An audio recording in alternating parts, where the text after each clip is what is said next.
Yang gue tahu filosofinya dari Raja Jawa adalah raja yang akan menggunakan segala kekuasaan dan segenap hatinya, penerusnya tuh harus anaknya. Filosofinya kayak gitu Raja Jawa. Ya monarki lah ya. Iya, siapa ya kira-kira ya gue nggak tahu. Nggak ada faktanya kan, dia ngomong Raja Jawa kan nggak ada klarifikasinya kan. Ya concern lah, intinya selama 2 tahun terakhir ini kayak kok konstitusi kita berantakan banget.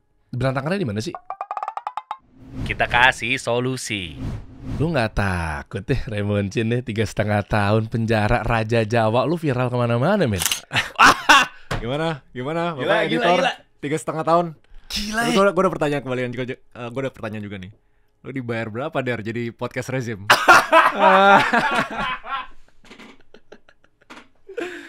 Wah gila, ini harus kita luruskan di sini Harus semua kita nih. luruskan. Harus kita luruskan. Nih. Tujuannya ini kita salaman dulu dong. Salaman dulu. dulu, Nih sehat salaman ya, dulu. sehat ya. Sehat, Awas ya. sehat. Ini nggak usah macam-macam nih. Ini teman-teman saksi semuanya di sini ya. Ya ini NDA verbal nih. Ya saksi bahwa kita ngobrol santai apa segala macamnya. Iya. Jadi nggak ada maksud gimana karena udah tahu lah kalau teman-teman lu semua nih audiens gua ngelihat postingan gua kemarin memang sangat kenceng sekali gua. Lu punya hashtag apa? Tetap kawal putusan MK. Iya, kawal Iya. putusan MK. Ya nggak apa-apa. Kalau gue sih oke. Kita kawal bareng-bareng nggak masalah. Kalau kawal kan. Ah. Tapi gue tambahan lagi hashtagnya.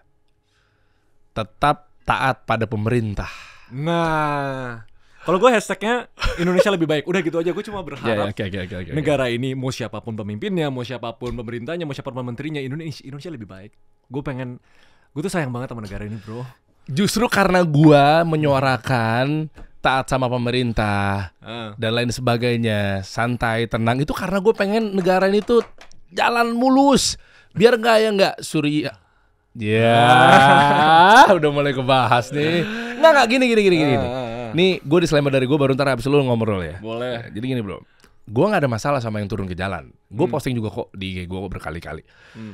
Monggo, pilihan lu turun, lu tetap temen gue nggak pernah mencaci maki lo, gue nggak pernah menghina lo, menyalahkan lo ketika buat yang turun ke jalan. Ini surat terbuka buat para pendemo, oke? Nah, gue nggak ada masalah. Nah, yang gue lagi tekankan adalah, bukankah ini negara demokrasi, bebas pendapat? Kenapa seakan-akan kayak nggak boleh beda pendapat? Tapi gue tahu mereka semua juga pun. Apakah gue juga dipaksa sama mereka untuk turun jalan? Enggak juga. Nah, mereka orang baik. Ya. Nah, maksud gue inilah bukannya indahnya demokrasi yang katanya negara ini kita harapkan bahwa untuk jadi lebih baik ke depannya. Bener. Nah, Perbedaan pendapat tuh penting. Kita harus respect semua orang punya opini. Tapi setiap orang kan juga punya prinsipnya masing-masing. ya, Gitu loh. oke. Semua orang punya kepercayaannya. Oh, gue pengennya membela ini gitu misalnya. Jadi kalau misalnya ada perbedaan pendapat, perbedaan opini, it's okay opini. Tapi yang salah itu kalau misalnya opini atau pendapat itu dipaksakan kepada orang lain.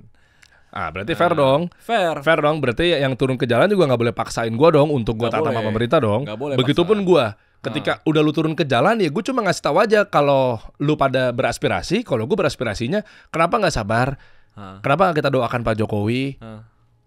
Kenapa nggak kita minta sama Allah? Ikhtiarnya gimana? Ada yang kenal, nasihatin 4 mata. Jangan apa memantik. Kan boleh dong masing-masing jalan kan? Iya benar, boleh. Iya Even kan? Di video gue ini aja gue doain. Gue doain buat Pak Jokowi, Pak Masa? Gibran, Pak KS. Ada di Ya belakang. Iya, di belakang Depannya lu udah doain. apaan nyemplung jurang lu. Depan sampai belakang. Tapi kenyataannya gitu. Indonesia Gimana sih? Lu lagi ada apa sih emangnya sama pemerintah kita nih? Ntar gue jawab deh, gue dibayar berapa deh. intinya gini. Apa gue perlu kasih tau juga gue dibayar berapa? Ya gila ini. Tayangan bahaya banget ya. Gue tuh sampai nantang netizen. Apa? Cari informasi publik dimanapun, cari di pemerintah manapun, cari di kubu manapun. Lu hire profesional sekarang juga atas data NDA. Lihat semua social media gue, lihat semua email gue. Lihat ada nggak gue dititip siapa gitu. Gue sampai berani bilang kayak gitu. Ya, emang nama langsung. Emang nama orangnya langsung kan belum tentu kan pakai agensi apa segala macem. Anak abah. Oke lanjut. Nah, tapi orang tuh kayak nggak percaya gitu loh. Kayak rasanya kayak langka banget di Indonesia. Gue biasa konten bisnis, ekonomi gitu kan. Orang ngerasa kayak ini ada yang aneh nih, kenapa tiba-tiba masuk konten politik. Gue udah bikin 4 video gitu loh. Total udah hampir 10 juta views lebih lah kalau di semua sosmed ya. Mereka pada ngerasa ini kalau misalnya ada 2 kubu. Satu sisi, ini orang kalau kreator biasanya bahas bisnis, ekonomi, tiba-tiba politik. Negara sedang tidak baik-baik aja.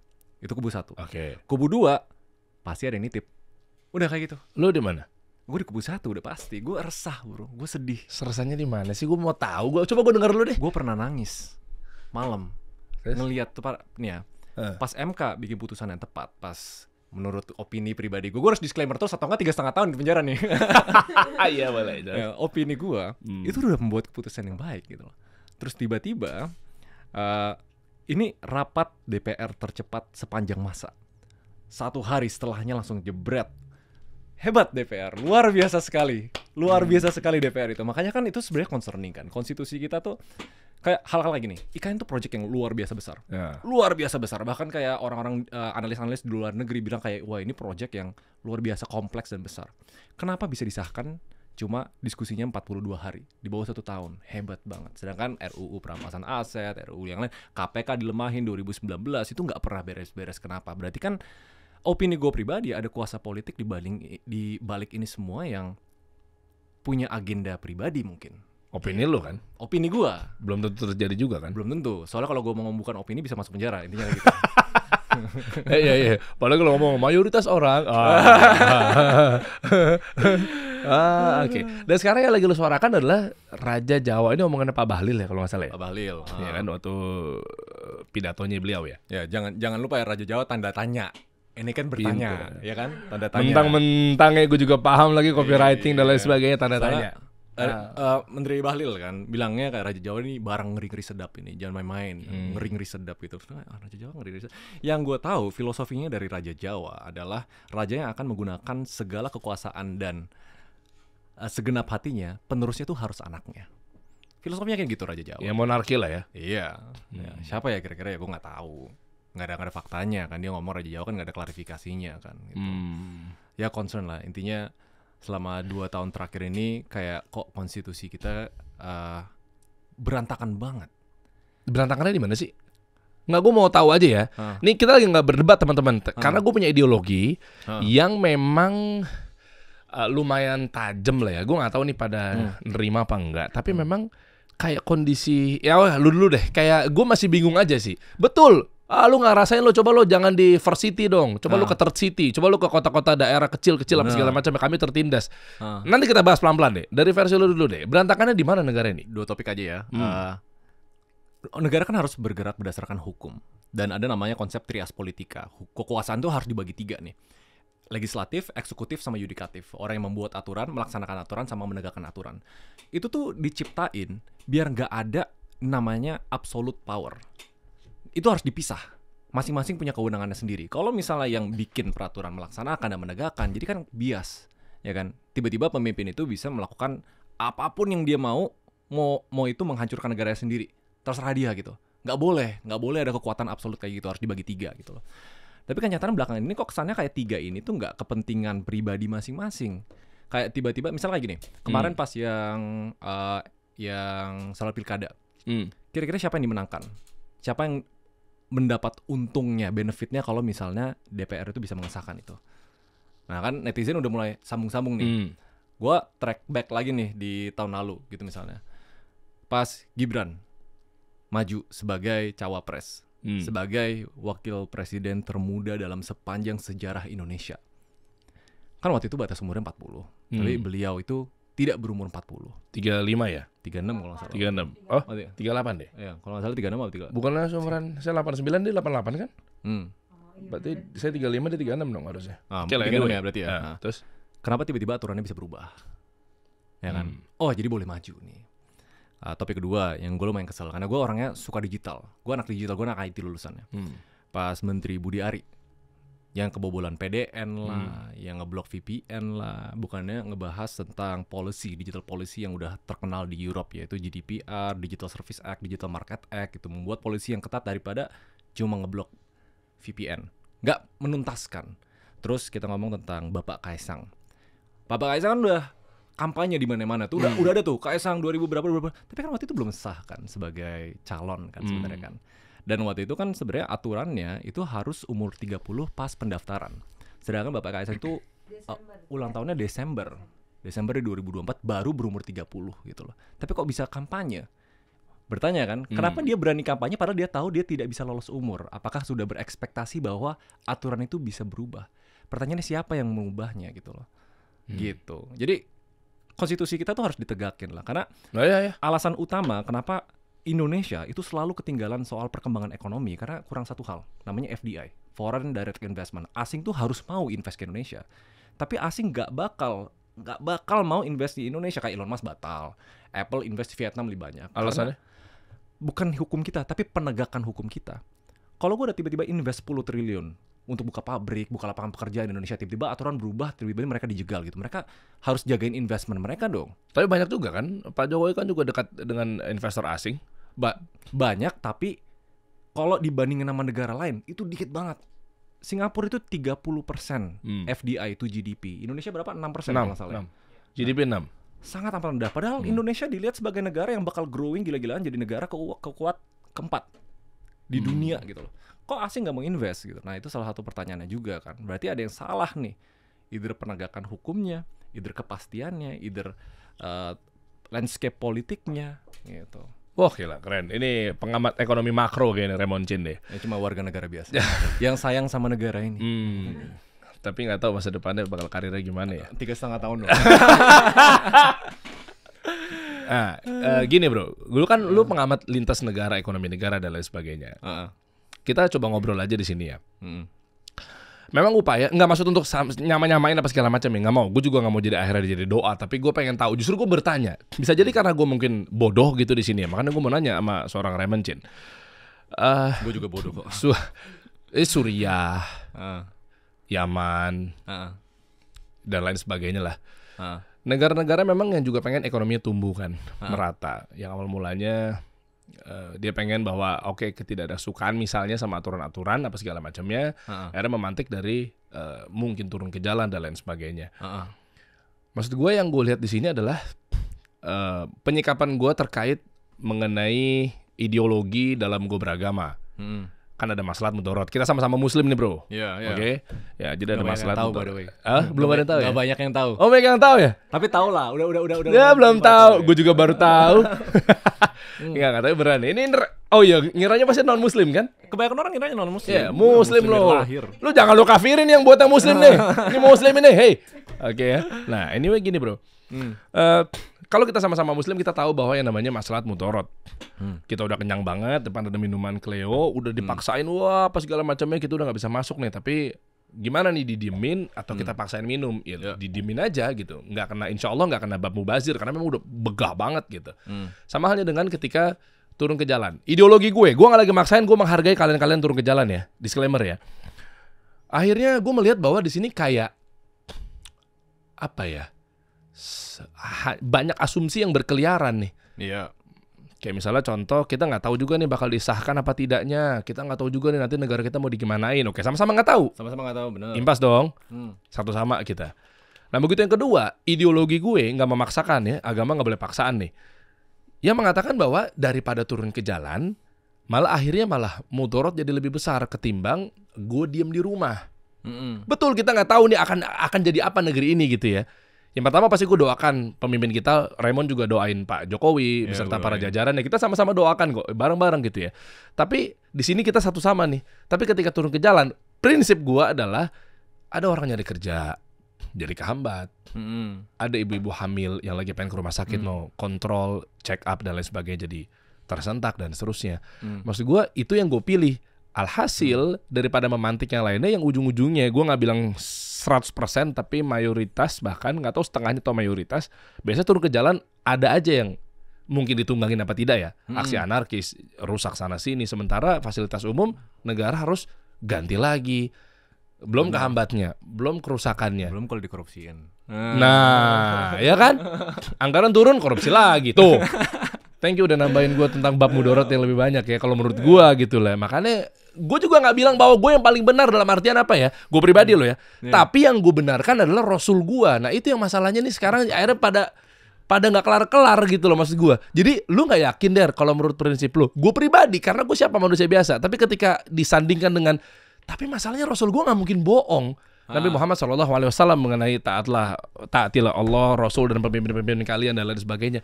Jadi sementara kena pilar yang namanya menjaga jiwa, menjaga harta di Islam gitu kan. Nah itu mungkin cara gue. Agar apa coba? Ini prinsip gue ya, bisa jadi gue salah nih. Agar Indonesia biar gak kayak Suriah. Bener. Jadi kayak prinsip beropini lah. Sebenarnya kan kita gak boleh memaksakan opini kita ke orang lain. Dan baiknya orang harus respect opini yang berbeda. ya udah itu opini lu, ini opini gua. Boleh dong. Sama halnya, benar. Semua netizen juga harus mulai lebih dewasa nih. Kalau misalnya ada perbedaan opini, kalian boleh punya sendiri. Tapi kalian harus membiarkan orang lain untuk mempunyai opininya sendiri. Yes. Tapi setiap orang yang memegang prinsip atau opininya mereka harus menanggung resikonya sendiri juga. Misalnya, kita tahu lah Indonesia kan sebenarnya warganya kebanyakan pendidikannya nggak terlalu tinggi. Ya kan? Pas mereka dengar sesuatu diomongin di luar konteks, nggak pahami secara full, nggak lihat edukasinya, tiba-tiba omon saja gitu misalnya. Itu udah pasti resikonya. Karena gue juga tahu nih pas gue bikin video ini, pasti banyak yang salah ngerti. Pasti banyak yang bakal bilang, oh ini opini, wah ini dibeli nih, ini apa nih. Ya udah itu resiko yang gue siap tanggung gitu loh. Tapi kalau soal demo, yang satu gue nggak setuju tuh ini. Kalau misalnya sampai dia bener-bener di tahap anarkis yang ada yang mati gitu misalnya, ada yang tumpah darah, itu gue avoid. Tapi masalahnya gini, gue juga ngerti dari sisi pandang netizen. Kan perbedaan opini itu kita bukan cuma menyuarakan opini kita, tapi kita harus mengerti opini orang lain gitu. Jangan langsung kayak, oh ya udah gitu loh. Tapi kita harus mengerti gitu. Nah beberapa netizen bilang kayak gini, dari sejarahnya Indonesia, rezime, tanda kutip rezime buruk, itu sebenarnya bisa digulingkan melalui unjuk rasa gitu loh. Walaupun nggak bisa dibandingin sama tahun 98 ya. Karena tahun 98 itu tuh warga-warga kelaparan, ekonomi masih parah gitu. Nah sekarang kenapa nggak separah itu ya? Karena warganya nggak terlalu kelaparan. Karena adanya BLT lah, bansos lah, dan lain-lain kayak gitu. Jadi kayak itu loh. Oke lanjut terus. Nah jadi kayak ya udah gitu loh. Kita hargai opininya. Kalau gue prinsip pribadi, gue nggak mau sampai menyakiti, merugikan, atau sampai mengangkat nyawa seseorang itu gue nggak mau. Gue pernah sekali komen tentang gue nggak setuju anarkisme yang brutal, yang sampai mematikan nyawa orang. Itu aja gue di cancel bro. Itu gue bilang, gak bisa bro, jangan naif. Pemerintah butuh ini, pemerintah butuh di-cancel. ini. Sama. Oh apalagi gue. Di DM gue. Yang benar-benar harus berjalan berdasarkan dakwah dalam tanda kutip ya. Apalagi gue gila loh. Sekarang lagi arusnya ke sini, gue counter men. Ntar lah kita bahas lah ya. Jadi selama kita tahu resikonya, selama kita berpegang teguh sama prinsip kita sendiri, ya kita harus respect opini orang masing-masing. Intinya kayak gitu. Gini bro, Raymond. Yang akhirnya kesimpulannya adalah gue tuh ngambil ada dua mata pisau. Yaitu kenapa gue juga nggak turun ke jalan gitu ya. Buat saudara-saudaraku yang pada turun ke jalan. Gue mikirnya gini, balik lagi ke masalah mudorot. Ketika turun atau tidak adalah mengenai siapa yang lebih memantik, judulnya itu. Turun ke jalan bisa memantik orang-orang untuk anarkis atau tidak turun ke jalan agar warga negara Republik Indonesia ini bisa bekerja dengan maksimal dan optimal. Poinnya tuh itu. Bagus, nanti gue bahasnya. Oke ya. Pelan-pelan nih kita ngobrol nih, ya biar enak nih ruangnya. Akhirnya gue timbang-timbang, sekaligus gue mengamalkan gitu kan hadis yang disampaikan oleh Nabi Muhammad SAW gitu terkait taat sama pemerintah, sabar, doakan dan seterusnya, panjang gitu penjelasannya. Ya kan, dalam hal yang ma'ruf ya, dalam hal yang baik. Ya, kalau pemerintah kamu minum minuman keras, mabuk sekarang, itu beda cerita tuh. Ini harus clearkan dulu nih. Oke ya, lanjut. Akhirnya begitu gue timbang bro, menurut pendapat gue yang gue diskusi sama ustadz ya, gue nggak coba untuk menggiring opininya ya, yaitu kalau gue turun ke jalan lebih memicu untuk memantik buat anarkis. Menurut gue nih, khawatirnya akhirnya orang jadi kepancing, bisa ditunggangin, bisa ini itu, ya kan? Anarkis banyak faktornya loh. Yang paling simpelnya adalah selain cacian ya kayak merusak jalanan, tanaman, pagar dan seterusnya. Belum lagi sampai bakar-bakar ini, bakar-bakar itu. Apalagi sampai naudzubillah makar, berontak lebih parah gitu kan, menggulingkan kudeta macam-macam lah. Nah, itu yang gue minimalisir. Kenapa? Karena nggak ada yang bisa menjamin. Setuju. Tentang orang-orang jadi ke-trigger untuk anarkis. Ke-trigger loh ya, gue nggak bilang pasti ya ke-triggernya. Nah, sementara di sisi gue ketika gue di rumah, sekarang kita balik tuh. Kalau gue di rumah, mungkin nggak ada orang yang jalan buat nyari kerja, nyari nafkah. Bisa dong, gitu loh, ya. Nah, belum ibu hamil yang lagi pengen berobat ke rumah sakit. Setuju. Belum lagi orang yang naik MRT mungkin tiba-tiba qadarullah MRT-nya rusak atau terhambat apa segala macamnya, naik ojek online apa segala macamnya. Itu kan berapa nyawa kaum muslimin dan non muslim. Sementara, nah ini gue tambahin lagi nih, kita nih nggak boleh kita menghalalkan darah yang, kita nggak usah ngomong yang muslim yang tadi gue ngomong di belakang kamera ya, gue nambahin dikit lagi ya. Kalau ngomongin muslim kayaknya udah subjektif banget. Lu mah belain kaum lu. Enggak, yang gua amalkan adalah non muslim pun, orang-orang kafir sekalipun di negeri ini juga nggak boleh tumpah darahnya, haram masalahnya. Nah sementara yang kecoret non muslim loh ya, non muslim yang kehambat, non muslim yang mau nyari kerja, non muslim yang lagi pengen ke rumah sakit, apalagi mungkin dia kena badannya apa segala macamnya, kita bertanggung jawab bro. Benar. Dilindungi negara masalah non muslimnya. Itu yang akhirnya gue ambil pendapatnya yang seperti dikabar oleh Rasulullah SAW. Mendingan lu di rumah gitu loh. Monggo kalau kita diskusi santai, ini nggak ada perdebatan di sini ya. Aman. Nggak ada memaksakan kehendak di sini, bro. Justru hal yang indah adalah kalau ada diskusi sehat terhadap perbedaan opini. Itu hal indah. Oke. Itu bikin orang lebih pinter. Ya, oke. Backstory-nya sebenarnya video ini harusnya nggak naik kemarin. Harusnya 1 minggu lalu apa 2 minggu lalu ya. Nah, tapi yang tadi lu bilang, kalau gua ngeluarin sesuatu yang bisa men-trigger atau memantik demo, anarkisme dan lain-lain, nurani gua nggak bisa terima. Dan waktu itu lawyer gua bilang jangan, kerabat gua bilang jangan gitu. Sekarang belum gede nih, belum apa nih, jangan, udah panas tapi jangan sampai terjadi riot lah. Jadi waktu itu gua ditakut-takutin jangan sampai kayak 98 lah gitu misalnya. Tapi akhirnya Najwa Shihab dan narasi dan lain-lain posting Garuda Biru. Terus gue mikir ini jahatnya gue ya, ini jahatnya gue ya. Oh bukan gue yang mulai. Bukan gue yang mulai, udah demo. Oke, nah makanya gue berani post ini. Soalnya kalau jadi gini, ada tahap-tahapannya untuk bikin rakyat lebih pintar gitu loh. Step awal itu untuk bikin orang sadar dulu. Nggak bisa langsung bikin mereka pintar. Jadi kesadaran, kemauan, baru kemampuan, ya kan? Nah, yang dilakuin sama Najwa, Mbak Nana, itu kesadaran. Something is wrong, gitu loh. Nah, habis itu gerakan masyarakat, grassroots, itu bikin, ayo suara rakyat, jadi kemauan. Nah, habis itu kemauan harus dibekali dengan ilmu, knowledge, edukasi, atau kayak opini bahkan fakta untuk itu jadi kemampuan. Jadi orang Indonesia tuh nggak teriak yang otaknya masih kosong. Mereka tahu konteksnya apa yang sedang terjadi dan lain-lain. Sebenarnya tujuan video itu ini gitu loh. Tujuan video gue tuh itu. Kesadaran dibuat oleh Najwa. Kedua, kemauan itu karena gerakan rakyat organik. Karena gue udah nanya nih beberapa yang ikut demo di sana, ternyata sepengetahuan gue ya, nggak ada yang nunggangin, nggak ada yang kasih duit. Setahu gue, mungkin gue salah. Tapi pada tahu semua bahwa ini adalah ngapain? Mereka pada tahu intinya untuk menolak RUU Pilkada itu. Iya, maksudnya dipastikan bahwa semuanya pada tahu kalau itu ada aksi apa segala macamnya. Kayaknya malam sebelumnya tuh udah gue denger banyak koordinasi dari kayak bukan ormas sih, apa namanya? Parpol. Ya bukan parpolnya sih, tapi yang demonstran itu udah mulai koordinasi dari malamnya. Sebelum tuh gue udah denger gitu. Dan hebatnya gue dengernya ternyata bukan titipan siapa-siapa. Itu kalau informasi yang gue dapat, nggak tahu kalau dari orang lain kayak gitu ya.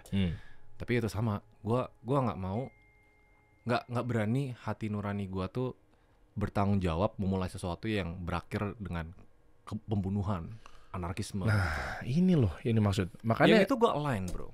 Iya, oke, thank you. Tapi kayak gue juga nggak tahu nih arahnya ke depannya. Gue mau nanya malah.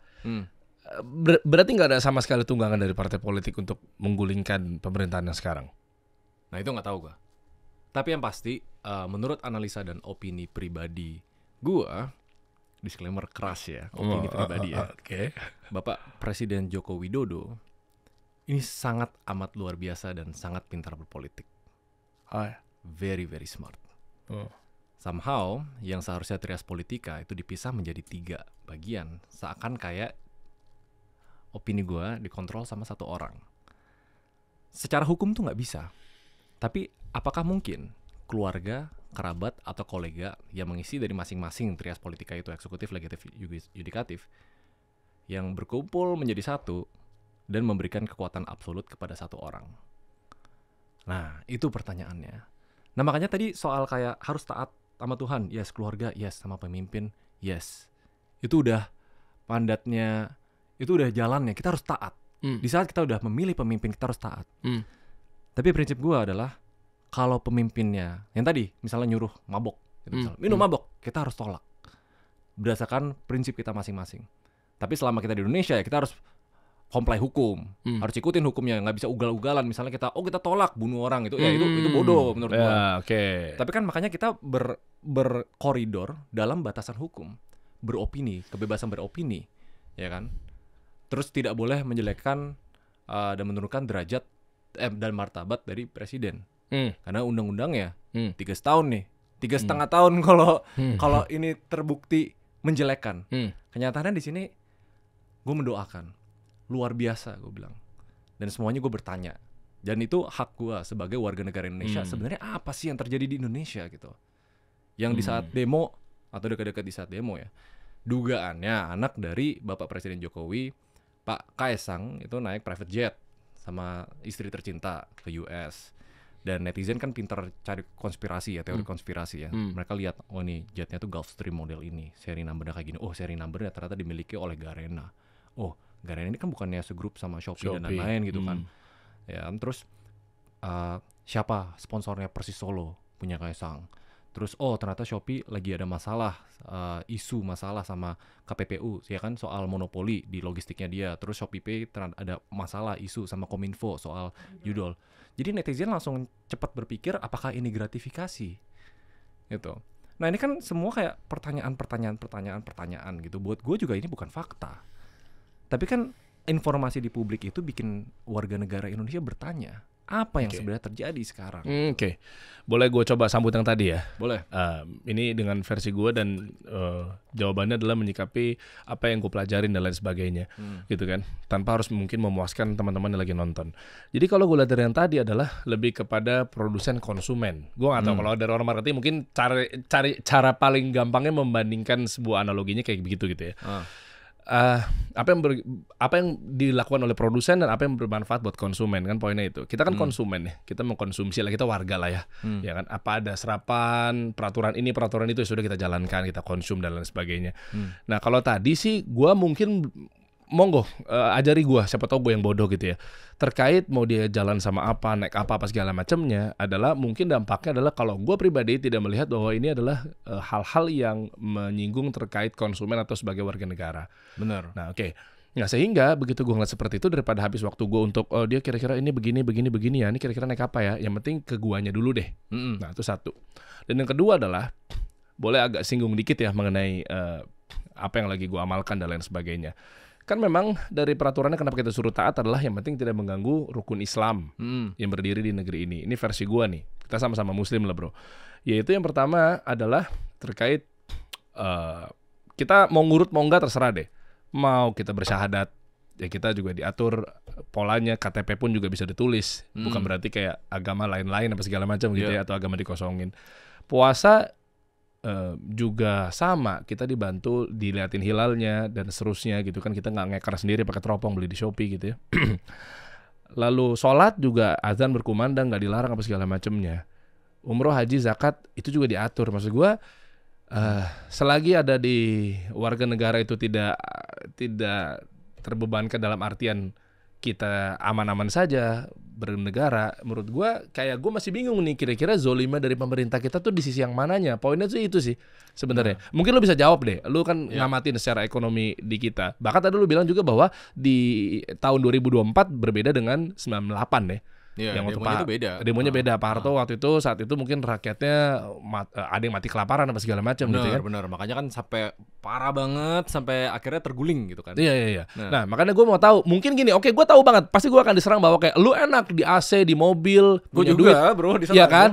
Nah, maksud gue, ya udah kita benahin satu persatu. Betul, gue nggak bilang bahwa negara kita nih nggak ada kemiskinan, betul. Cuma kita lihat dulu nih satu persatu nih, apakah pemerintah sama sekali tidak ada upaya ikhtiar untuk turun, bantu. Ya kalau memang misalnya sudah tercover tapi memang belum ada hasil, kan kita lihat dulu apa nih, apakah ada praktek korupsi kah? Ayo kita berantas korupsi bareng-bareng gitu di negeri ini, atau yang mana nih? Gitu. Makanya gue pengen belajar juga sih sebenarnya.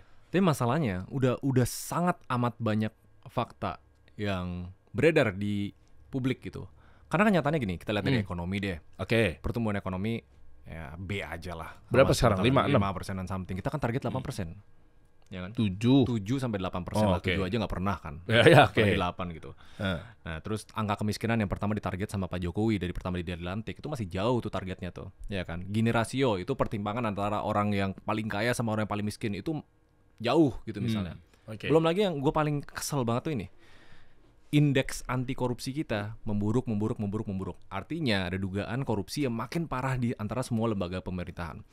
Yang gue lebih sedih lagi adalah indeks demokrasi kita juga makin turun. Turun, oke. Kita bilang kita negara demokrasi, kenapa indeks demokrasi kita makin turun? Dan ini kan semuanya data, ya kan? Ini semua data, kita nggak ngomong berdasarkan opini. Habis itu baru kita mengulas, mengevaluasi kenapa itu terjadi. Gue ada 2 statement kontroversial soal Indonesia ya. Oke. Satu, kita ngomong tentang BLT dulu ya, sama bansos. Memang benar, ada banyak masyarakat yang membutuhkan itu. Tapi kemarin itu banyak sekali gitu loh.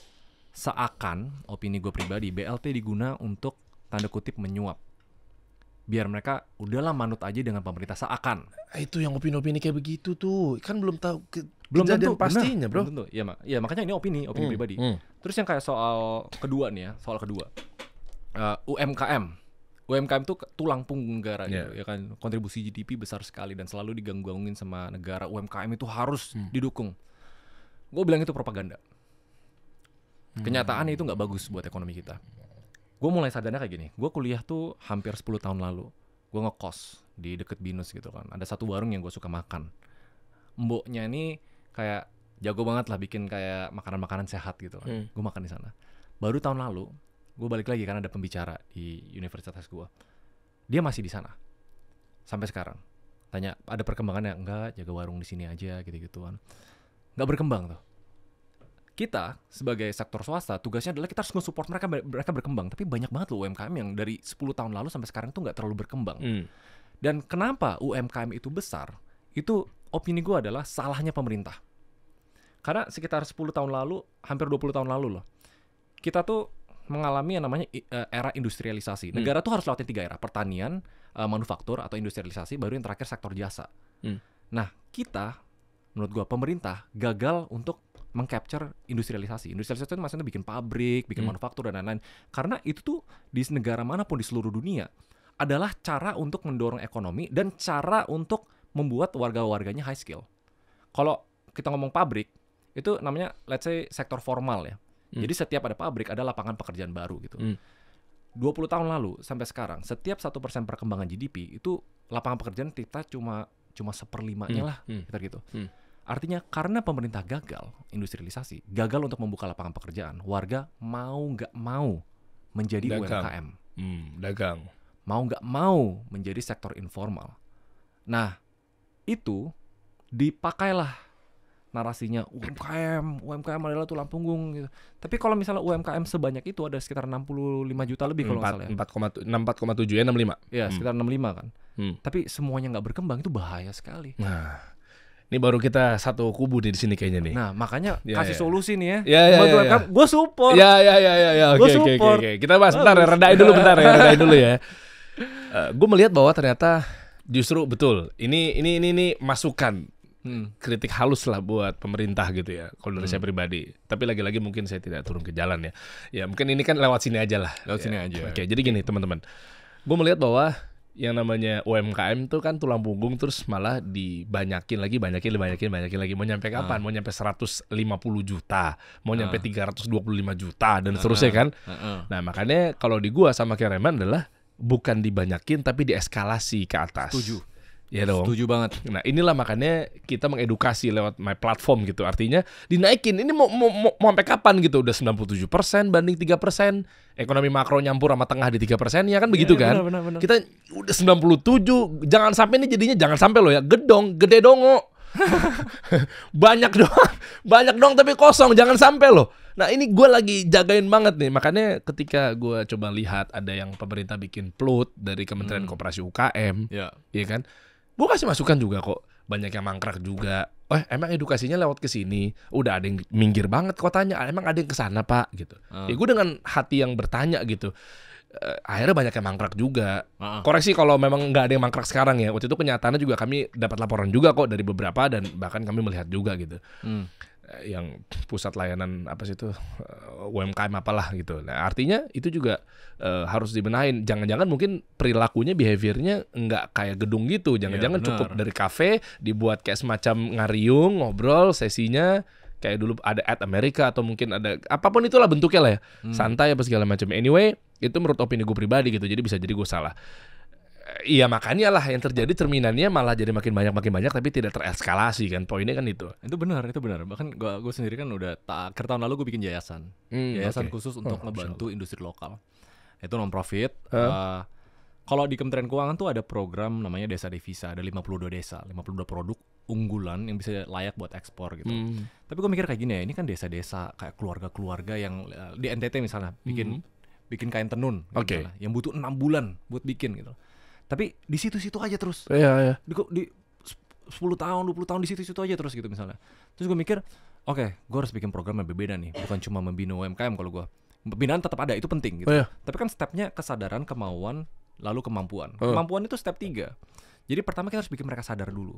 Cara untuk bikin mereka sadar adalah gue mau collab-in nih komunitas-komunitas keluarga di NTT sama brand lokal yang udah gede, dibikin produk kolaborasi biar mereka tuh keluarga-keluarga ini ibu-ibu ngerasa gila, kain gue dipakai sama artis A, kain gue dipakai. Pas mereka udah mulai sadar, mereka jadi mau. Pas mereka jadi mau, baru kita training. Mereka bakal lebih meresap gitu dibanding kalau misalnya instansi atau lembaga pemerintah datang gitu misalnya, kamu datang ya nanti saya kasih 200.000 gitu. Nggak tahu ya, kan sering ya kayak gitu ya dugaannya. Jadi mereka belum ngelewatin fase kesadaran sama kemauan, tapi udah suruh maksa mereka jadi kemampuan. Nah, itu yang lagi gue kerjain sekarang juga sih. Keren nih Raymond, 3 tahapnya. Berarti bener tuh, akhirnya jadi kepukul gue pribadi. Berarti PR gue masih panjang ya. Menyadarkan orang untuk taat sama pemerintah juga kayaknya PR sekali ya. menyadarkan orang kalau gue masuk penjara juga. Jadi kalau untuk di part gue, makanya gue kalau sendirian jadi bemper, bantu. Gue juga bilang sama mereka nih, kayak misalnya teman-teman gue kalau sendirian ya kesannya malah jadinya subjektif sekali nih si Dery nih. Iya. Ayo dong, guru-guru saya, ayo dong, Bismillah dong, Ustadz, Masya Allah, ayo dong, kawan-kawan saya, ayo dong. Ada di satu video gue bilang kayak gini ya, kalau misalnya emang tugas lu adalah sebagai warga dan masyarakat Indonesia taat sama pemerintah, gitu. Selama pemerintahnya melakukan hal yang benar. Kalau gue prinsip itu doang. Tapi emang itu udah kewajiban kita. Tapi kok yang tadi lu bilang pas pemerintah misalnya analogi nyuruh kita untuk mabok-mabokan, kayak nggak mungkin kita lakuin kan. Iya. Nah itu multitafsir. Jadi tiap orang bisa menafsirkan beda-beda. Ada yang bilang pemerintah itu ngelakuin ini bagus, ada yang bilang ini salah gitu. Jadi yang menafsirkan salah pasti dia akan membengkang gitu. Kebetulan aja sekarang kebanyakan netizen sama kebanyakan warga menafsirkan itu salah.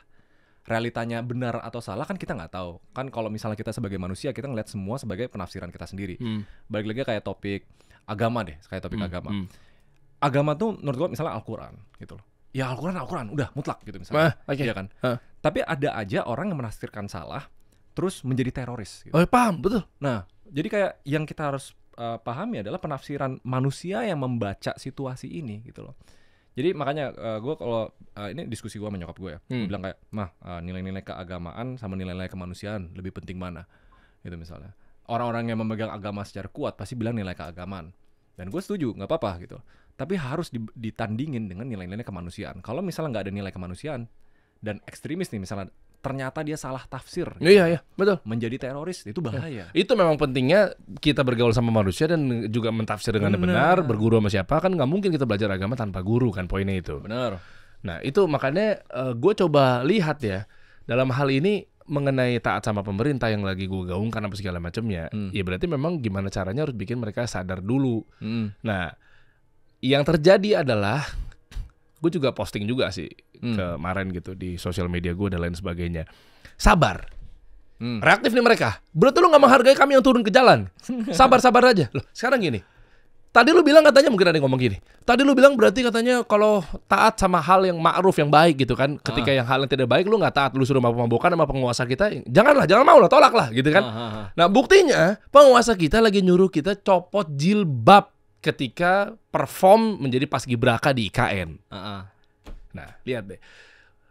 Ketidakkonsistennya buat para oknum-oknum yang mungkin nyerang ke gue ini adalah ketika gue bilang sabar. Putusannya apa sekarang? Pak Jokowi turun langsung bahwa mengecam keras tidak adanya pelarangan dalam berhijab. Heeh. Itu yang gue maksud gue kan ini kan dari satu instansi yang memang masih ada atasnya. Benar. Di atas langit ada langit lagi kan. Benar. Nah poinnya ketika ketua BPIP kalau nggak salah kan, tidak boleh memakai jilbab ketika perform di IKN misalnya gitu. Reaktif, bam. Maksud gue sabar dulu, penguasa lebih tahu maslahat mudorotnya. Gue lah ngomong kayak gitu bro. Diserang lagi gue, maksud gue gimana caranya, mungkin lu juga bisa bantu biar kita akhirnya kolaborasi gitu antara taat sama pemerintah tapi dengan cara yang baik apa segala macamnya, atau mungkin apapun itulah bentuknya menyikapi penguasa yang katanya zolim. Jadi maksud gue sabar dulu tuh. Nyatanya Pak Jokowi juga akhirnya meng-cancel atau mungkin apa beritanya apa sih, Pak Jokowi akhirnya jadinya membolehkan Ya pakai hijab kan ya. pakai hijab. Iya. Nah takutnya tuh kayak gini ya. Ini soalnya kan ini kita semua bermain di bidang yang tidak pasti. Kita nggak tahu nih ini bakal menjadi baik atau menjadi buruk gitu Okay. kan. Misalnya kayak kemarin langsung H+1 DPR rapat paripurna untuk apa tuh namanya? Ya buat RUU pilkadanya Iya, gitu iya, kan. Kalau misalnya tidak terjadi demo, apakah dia akan membaik dengan sendirinya? Gue bilang belum tentu. Belum tentu. Oh. Mungkin, ya kan? Jadi kebakaran kan ketidakpastian gitu. Jadi kan sebagai warga negara Indonesia, kita tuh ngelihat tindakan berdasarkan sejarahnya. Berapa kali, misalnya gini, pas dulu Pak Jokowi mau coba running 3 periode, gitu kan? Dugaannya itu batal karena ada demo waktu itu. Buat 3 periode biar ngelanjut gitu loh. Nah, jadi karena ngelihat sejarah-sejarah ini, gue berusaha berempati sama masyarakat kan. Mereka pasti ngerasa kayak, oke, kali ini kita nggak setuju nih soal keputusan DPR nih, apalagi rapatnya cepet banget gitu loh. Sejarahnya bilang bahwa unjuk rasa atau demo bisa mengubah itu. Jadi mereka melakukan itu gitu. Oke, kalau misalnya tiba-tiba kita nggak turun, nggak demo, oke, bisa jadi dilanjutin nggak? Belum tentu kan? Belum tentu. Oke. Nah, semua ini tuh tidak pasti, benar. Oke, kita turun ke jalan. Hah, Turun ke jalan nih. hah. Habis turun ke jalan, terus Anda bisa berani jamin nggak bahwa Pak Jokowi itu bilang bahwa oke, kami putuskan kami ikut MK gitu kan? Heeh. Nah, Anda berani memastikan bahwa ini udah pasti gara-gara demo? Nggak ada yang pasti. Nggak ada yang pasti. Nggak ada yang pasti. Tapi sekarang gue balik angle-nya. Ketika gue memutuskan untuk tidak turun ke jalan, Hmm, ada orang lagi jalan mau nyari nafkah nggak? ada. Ada bisa jadi ibu-ibu hamil mungkin mau ke rumah sakit apa segala macam. Mungkin ada. Nah, ini yang gue pilih, Mon. Ngerti. Paham gue sih gue. Maksud gue paham Gua gak sih lo? paham. Gua Nah paham. jadi gue kayak belum ada jawaban khusus ketika gue turun ke jalan, pemerintah pasti dengerin kata kita dan akhirnya Nah, gitu misalnya, oke? iya. Ataupun dibalik, gue nggak turun ke jalan, tapi ada orang yang lagi mau cari nafkah, ada orang lagi mau kepentingan ini itu, ada laki-laki yang harus berjuang buat ngidupin istri, anaknya dan lain sebagainya. Itu kan ada kepastian di situ. Bener. Ngerti gak sih maksud gue? Jadi menimbang Ini pilihan yang gue ya. pasti dibanding yang tidak pasti. Ya, gitu makanya kan. masuklah Islam itu moderat adalah makosid syariah, maslahat mudorot. Kan poinnya kan itu. Nah makanya ditambah lagi mengenai tadi, kalau kita doain pemimpin kita, bisa jadi berubah nggak dengan kekuatan dari semua rakyat Indonesia dan Allah ijabah? Bisa jadi nggak? Bisa jadi. Oke. Bisa aja. Kalau kita maki-maki pemerintah, dapat dosanya nggak? Dapat dosanya. Belum tentu berubah juga kan Belum pemerintahnya? tentu. Jadi gue kayak bingung gitu loh. Dalam Ngerti, artian, ngerti. gue milih jawaban gue ini, gue milih langkah gue ini. Kayak kalau boleh maaf nih gue mau ngeluarin juga nih. Kalau boleh egois, kayak gue yang bener gitu loh. Kalau boleh egois lo ya. Enggak, itu gini. Kayak jadi kayak makanya gue akhirnya buat teman-teman yang kubu yang lu kenapa sih lu kenapa nggak turun, atau kalau kita nggak turun juga buktinya tuh lihat tuh akhirnya jadi dibatalkan kan apa segala macamnya. Coba deh tolong jawab gue dulu deh, itu aja dulu deh. Bisa jadi mungkin gue salah gitu loh bro. Nggak, intinya menurut gue kayak gini. Kalau misalnya soal prinsip sama kepercayaan pribadi itu nggak ada yang salah, nggak ada yang benar. Oke. Gue tuh cuma ngerasa itu salah kalau dia sudah mulai merugikan orang lain gitu. Jadi kalau misalnya gini, gue tuh ada cerita di keluarga gue ya. Gue tuh orangnya lumayan ambis gitu. Gue pengen gas terus gitu. Adik gue dua-duanya tuh kayak chill banget gitu. Oke. Dulu pas gue belum tobat ya, itu gue suka maki-maki mereka. Oke. Gue tuh suka maki-maki mereka. Gue aja bisa kayak gini, kenapa lu nggak mau kayak gini? Kenapa? Tahu nggak ujung-ujungnya tuh adik gue tuh ya, yang satu sampai kayak, aduh boleh nggak ya gue ceritain ya? Nanti mereka kesel. Intinya mereka. Aib bukan? Bukan aib, tapi ya depresi lah, apalah gitu. Mereka jadi sedih gitu misalnya. Karena didonder, karena Karena gue cecer terus gitu misalnya. Ini prinsip gue gitu misalnya. Nah jadi kayak satu hal yang gue pelajarin dari sana, kayak gue, ini adik gue ya, lu mau hidup fine, slow living gitu misalnya, nggak perlu kayak incer mau lebih gede. Sekarang gue, ya udah, lu mau jadi OB gitu misalnya, lu mau jadi apa, selama lu baik, lu happy, lu bermanfaat buat orang lain, ya udah gitu. Nggak dapet dosa juga kan? Nggak dosa juga. Justru gue yang dosa kalau misalnya gue memaksakan kehendak gue. Nah jadi pada dasarnya prinsipnya tuh it's okay. Beda prinsip itu nggak apa-apa gitu misalnya, asalkan kita tidak memaksakan prinsip itu ke orang lain dan tidak merugikan orang lain gitu. Masya Allah. Tapi ya itu, setiap prinsip harus pegang resiko juga. Kayak gue resiko gue misalnya 3,5 tahun ya udah. Resiko gue akhirnya penonton YouTube gue jadi turun karena gue diboykot sama seluruh warga negara Indonesia. Kita harus dewasa, kita harus dewasa. Nggak mungkin hampir 300 juta warga negara Indonesia itu nggak punya beda prinsip, itu nggak mungkin. Nah, kita harus respect gitu. Tinggal masing-masing harus memegang tanggung jawabnya sendiri gitu aja. Iya. Ya makin ditambah lagi ketika gue melihat negara-negara yang memicunya, gue bilang nggak 100% ya dengan ideologi gue ini ya. Gue nggak bilang ini udah pasti gara-gara ini, enggak. Tapi kalau gue cerminan dari mata kepala gue sendiri aja secara subjektif. Suriah juga berawal dari unjuk rasa, ya kan? Yaman sama juga demikian. Atau mungkin negara-negara yang konflik di luar sana gitu loh. Akhirnya ditunggangin lah sama ISIS, ditunggangin lah sama A, B, C dan negara-negara lain. Maksud gue yang kayak begini-begini nih, ya apalagi ISIS sudah jelas propaganda gitu. Ya, gue pun juga pernah tertipu dalam hal itu gitu ya. Tapi maksud gue kayak gini-gini kan pemicunya kan gue ngeliatin, iya juga ya, bertahun-tahun kalau yang katanya mungkin turun ke jalan bisa menyelesaikan masalah gitu. Jujur ya, kayak soal Palestina kan. Gue bakal mention nih, kayak Palestina banyak banget menyuarakan suaranya, kenapa nggak beres-beres gitu kan? Iya kan? Nah, gue ngerti. Tapi kita support Palestina ya. Gue support banget. Gue malah bertanya berkali-kali, katanya akhirnya turun ke jalan, katanya lo ya bisa menyelesaikan masalah. Tapi bertahun-tahun, kenapa nggak kelar-kelar? Raymond juga berpikir demikian. Gue mau nanya, ayo kalau memang masalahnya ternyata harus ada bantuan, ayo kita bantu. Berapa? Mau ditarget satu orang 1 miliar gitu seluruh warga negara Indonesia untuk bantu Palestina. Ayo, gitu itu udah genosida, itu udah pembunuhan loh men. Kita berontak bareng-bareng nih. Dalam arti berontak tuh maksudnya, ayo kita gerak untuk bantu gitu loh. Gue support Palestina banget. Itu tuh gue kayak dalam hati tuh kayak gila, sedih banget. Gue bikin video ini udah bukan ini genosida gitu misalnya. Tapi kenapa Palestina bisa berkepanjangan padahal suaranya banyak, itu karena problemnya memang gede juga gitu loh. Nah ini kemarin gue podcast sama Bang Ferry Wandi kan. Gue bilang kayak gini, yang salah adalah orang ngerasa kayak suara bisa menyelesaikan masalah. Nggak bisa kenyataannya. Nggak bisa. Suara tuh nggak bisa menyelesaikan masalah. Gue teriak-teriak apa itu nggak bisa. Suara itu cuma bisa menjadi katalis. Harus memang ada orang di sana yang pengen menyelesaikan masalah itu dan suara menjadi katalis. Masalahnya Indonesia nih misalnya. Indonesia tuh gue tuh dulu percaya statement namanya no viral no justice gitu loh. Kalau nggak viral nggak beres nih gitu kan. Kenyataannya di balik semua itu memang ada yang pengen beresin itu, dan suara itu mengamplifikasi jadi katalis ya, mempercepat jadi lebih cepat beres gitu.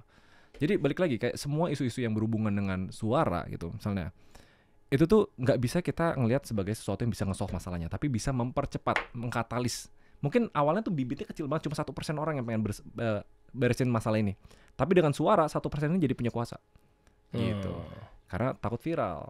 Iyalah. Takut bad PR kan. Misalnya kalau Bapak Presiden tiba-tiba dilihat semua warga negara Indonesia kayak kok jelek nih gitu misalnya. Takut pasti. Tapi yang penting ada prinsip ya saling masing-masing. Dan yang kedua, tapi memang masing-masing juga harus nanggung juga lo dengan gaya lo, meskipun ada takutnya ancaman 3,5 tahun kalau akhirnya bisa menyerang Pak Jokowi. Nah, video ini gak menyerang kok. Gue berkali-kali bilang kayak Pak Jokowi ini luar biasa sekali. Luar biasa. Hebat. Lo doain juga buat Pak Jokowi? Doain seluruh kerabatnya dan semoga amalnya diterima semuanya seumur hidupnya. Masya Allah. Di ujung video tapi ya? Di ujung video. Tapi gue gak tahu komen-komennya pada ngomong apa ya. Coba mungkin. Ya pasti pro lah. Resiko yang diambil tadi seperti di awal video kan, Raymond pasti urusannya sama pemerintah. Kalau gue biasanya di cancel sama rakyat itu kan. Ketika menyuarakan dengan taat sama pemerintah gitu ya. Ya tahu yang kasus Indonesia baik-baik saja gak? Oh itu dibayar tuh. Kita belum jawab loh, dibayar berapa Der? Ya, kita belum jawab loh, belum bahas loh. Lo dulu deh, baru ntar gue deh. Lo dulu, lo dibayar berapa lo untuk teriak-teriak untuk nyerang pemerintah? Oke, kita sama-sama bongkar ya, Coba. Jadi, mau dicari di pelosok bumi manapun, gue detektif sehebat apapun pasti nggak bakal ketemu. Gak bakal ketemu tuh namanya Raymond dibayar siapa, dititip siapa. Karena kenyataannya gue sampai sekarang itu independen. Woi gila. Itu statement nih, dikasih solusi. Kalau bisa ketemu, gue dibayar siapa atau gue dititip siapa, 3,5 tahun deh. Gila. Apa lu mau nagih gua gitu Ya ya? dong, kayak itu dong. Apa istilahnya kan podcast rezim. Podcast rezim, ada logo, close the door gitu ya. Ya, ini gua kasih tahu nih di sini. Ada satu faktual. Jadi gua nggak bilang lah ini gua pastikan ini oknum. Oke. Oknum. Gua nggak tahu dia ditebengin sama siapa atau disuruh sama siapa ya, oknum lah ya. Terus tiba-tiba dia ngontak gua. Dia bilang isu-isu panas apa segala macamnya. Ini berkala nih. Untuk gue support untuk hal-hal kebaikan dari pemerintah. Ini dong Indonesia baik-baik saja dong. Bukan ya, beda lagi ya. Tar dulu ya. Gue tahu ya. Dan ini berulang juga kan. Bisa yang itu, bisa yang sekarang. Ya itulah. Nah. Terus berkali-kali juga jawab. Masih pakai perkataan gue yang sama. Gue bilang begini, gue nggak tahu lu siapa. Lu mau bayar gue berapa, terserah apa segala macamnya. Apa narasi yang lu bawa. Tapi dengan tidak ada duit 1 rupiah pun, gue juga gak akan ambil dari lu. Karena apa? Karena pemahaman gue yang lagi gue amalkan, pasti pemerintah akan gue bela dan akan gue taati. Poin gue waktu itu di situ. Ini hati-hati dipotong nih. Lah iya. Jadi nggak ada urusannya mau itu buzzer, mau bayar apa gue segala macam, mau itu ada oknum yang mau nyamperin gue untuk jadi buzzernya. Nah, karena di sini bukan urusan tentang politiknya masalahnya yang tadi gue singgung di awal. Masalahnya yang lagi gue amalkan apa yang disampaikan oleh Nabi Muhammad SAW. Poinnya itu, kita sama-sama Muslim, bro. Oke? Nah, jadi ketika gue sedang belajar. Masih lu mau jalan lewat pakai nabi yang mana? Kan pertanyaan gue itu kan. Nah, ya gue nabinya Nabi Muhammad SAW gitu. Artinya mau pakai yang siapa? Nah, poin adalah bukan gara buzzernya. Ini gue klarifikasi juga nih. Sangkanya gue podcast rezim yang dibayar apa segala macam ditunggangin partai politik apa sih? Enggak. Jadi mau lu nawarin kayak gimana pun. Enggak, berarti nih enggak nih. Masalahnya gue bukan di perpolitikannya, tapi masalahnya ini adalah di pengeksekusian amalan yang gue praktekkan, yang gue pelajari, itu poinnya. Nah makanya jadi jangan sampai salah kaprah juga. Gue ditunggangin inilah, ada yang bilang gue ditunggangin 02 lah. Iya kan ngarahnya ke sana. Artis-artis tuh yang rata-rata mayoritas di 02 nggak ada yang posting biru-biru peringatan darurat. Nah kenal lagi gue. Lu pasti disangka anak abah kan? Iya, gue pasti disangka anak abah. Ada anak abah lah, anak PDIP lah, anak apalah gitu. Cari. Iya itu. Tapi oke, udah clear nih. Ya, clear ya. Tepuk tangan dulu. Udah clear nih. Udah clear kita. Clear ya. Udah ya. Ini pokoknya kita saling menyeru aja teman-teman ya. Artinya aja. Ya. Ini contoh namanya perdebatan sehat yang berbeda opini udah gitu. Jangan sampai kayak masalahnya sering terjadi kayak gini. Beda opini. Langsung lo kan gitu. Nah, itu kan salah itu. Ya terus berarti yang undang lu untuk malam hari ini untuk datang di podcast itu berarti salah dong. Malam ini jadi gue diundang juga sama Om Ded sama siapa Rik? Sama Bapak Kodari ya kalau nggak salah ya. Jubir Projo. Malam ini banget serius. Oh jadi berarti 2 lawan 1. 2 lawan 1. Om Ded, tenang, kita kan satu kubu Om Ded. Iya, lu dengan gaya lu, kalau gue dengan pengamalan gue Om Ded, tenang aja. Makanya kenapa gue gak diundang lagi, gue curiga nih, Om Ded kenapa lu gak ngundang gue? Oh gak perlu ya, karena kita satu kubu ya.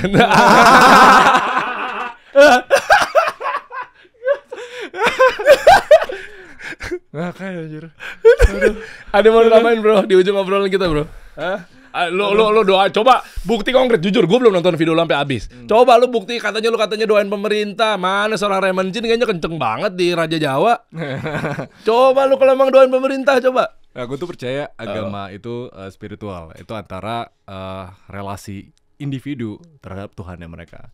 Jadi gue tuh doa tuh biasanya nih di mobil sebelum meeting apapun, lagi mandi gue doa. Tapi mostly doa gue tuh thank you, terima kasih udah memberikan semuanya yang ada di hidup ini gitu. Dan gue berharap yang terbaik. Yang sering gue ulang tuh doa itu aja gitu. Jadi kayak walaupun untuk Pak Jokowi, untuk Pak Gibran atau Pak Kaisang gitu, ya thank you. Karena gue nggak boleh buta, gue nggak boleh cuma bilang semuanya jelek. Karena pasti ada hal baik yang mereka lakuin di hidupnya. Nggak ada namanya hitam putih belak-belakan gitu. Kita doain say thank you untuk semua hal baik dan berharap ada yang lebih baik dari semua yang dilakukan yang tidak baik gitu. Jadi I think menurut gue konsepnya kayak gini ya. Sampai sekarang tuh netizen masih bingung kenapa gue yang content creator bisnis ekonomi tiba-tiba bahas politik gitu loh. Yang nggak bisa lepas selama lu jadi warga negara Indonesia, lu mau misalnya labelnya pebisnis gitu misalnya, atau entertainment atau misalnya artis, kita nggak boleh lepas sama label menjadi warga negara Indonesia ya, negarawan lah. Selama kita tinggal di sini, selama kita kita dapat apa namanya rezeki kan kita dapatnya dari Indonesia. Selama kita tinggal di Indonesia kita dapat rezeki di sini. Mau gaji kayak mau apa gitu. Kita harus bisa give back dalam bentuk kita sebagai negarawan. Intinya itu sih. Jadi kayak kalau netizen yang tanya kenapa gue tiba-tiba bahas ini gitu. Mau labelnya pebisnis, dibaliknya adalah negarawan, warga negara Indonesia. Mau labelnya apa, dibaliknya ada negara Indonesia gitu. Jadi Berarti ada kebaikan juga ya pasti. Jadi nggak mungkin penguasa kita juga akhirnya nggak merhatiin rakyat ya dong. Poinnya kan itu kan. nggak mungkin ya. Tapi kalau di video itu nggak mungkinnya tanda kutip. Aku tutup dengan kalau misalnya tiba-tiba RUU dan lain sebagainya itu tiba-tiba jalan nih, Kaisang maju apa segala macam. Misal, ini gue mau usil aja sih di ujungannya. Misal nih, oke lah anggaplah nih kita diem aja deh udah gitu ya, doain aja deh tiba-tiba jadi, set hukum diotak-atik tak misalnya, terus tiba-tiba Kaisang jadi, udah kan, jadi seset. Tapi lo pada makmur gimana? Mau nggak? Kalau kita semua pada makmur ya, biarkan, mungkin ya. Tapi pemerintah harus bisa mengkomunikasikan itu dengan baik. Tapi makmur kita, makmur nih semuanya ya. Makmur semua ya. Gak ada yang analoginya nggak ada yang dirugikan ya. Iya iya. Silakan. Itulah kenapa gue memilih tetap taat dan diam tidak turun ke jalan. Iya. Ada di video pertama gue bilang kalau misalnya ini pemimpin bisa bikin rakyatnya makmur, sejahtera, ekonomi maju dan lain-lain, gue pasti diem. Rakyat pasti diem lah. Diem kan? Happy. Asalkan jangan happy dengan diberi BLT misalnya gitu. Iya tapi makmur misalnya nih. Iya. Jadi itu yang belum bisa menjawab. Gue diem tapi ada potensi bisa makmur, tapi turun ke jalan belum tentu karena dia juga kan. Bisa jadi karena Allah. Itu yang mungkin. Ya balik lagi semuanya potensi kan. Iya, jadi harus. Jadi damai kita nih. Masing-masing. Damai kita nih. Damai ya. Perbedaan. Oh. Ini sehat kok. Sehat. Semuanya ingin Indonesia jadi baik-baik aja beneran ya, tanpa ditunggangi dengan perbazzaran ya. Kita pengen Indonesia damai, kita pengen aman, tentram, sentosa dan seterusnya. Gimana tadi ada mau disampaikan? Kalau misalnya gue 3,5 tahun ini nanti kunjungin gue ya. Lu udah validasi ke pengacara lu belum nih? Main tayang-tayang aja nih orang nih. Udah. Aman. Bahaya nih, lu nonton deh. Aman. Kita kasih solusi.